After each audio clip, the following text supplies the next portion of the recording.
তিন গুণ যার মধ্যে থাকবে আল্লাহ তাকে ইমানের স্বাদ উপভোগ করাবে। সুবহানাল্লাহ। এখন বলেন তো, আমরা যদি ইমানের স্বাদ পেতে চাই কয় গুণ লাগবে? আবার ইমানের স্বাদ পেতে হলে কয় গুণ লাগবে? ক্বালা রাসূলুল্লাহ সাল্লাল্লাহু আলাইহি ওয়াসাল্লাম, আল্লাহ নবী বলেন সালাসুন মান কুন্না ফীহ, যার মধ্যে তিনটা গুণ থাকবে। কয়টা গুণ? ওয়াজাদা হালাওয়াতাল ঈমান, ওই ব্যক্তি ঈমানের স্বাদ গ্রহণ করতে পারবে, ঈমানের মিষ্টতা গ্রহণ করতে পারবে। এক নাম্বার, মান কানাল্লাহু ওয়া রাসূলুহু আহাব্বা ইলাইহি মিম্মা সিওয়াহুমা। বাংলা অনুবাদটা মনে রাখেন। এক নাম্বার, আল্লাহ আর তার রাসূল ছাড়া দুনিয়াতে যা আছে সবার চাইতে আল্লাহ আর আল্লাহর নবীকে বেশি ভালোবাসা।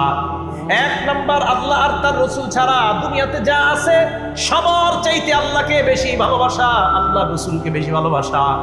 তাহলে আমি আপনাদের কাছে জানতে চাই, আল্লাহ আর তার রাসূলের ভালোবাসায় দুনিয়ার সব ত্যাগ করতে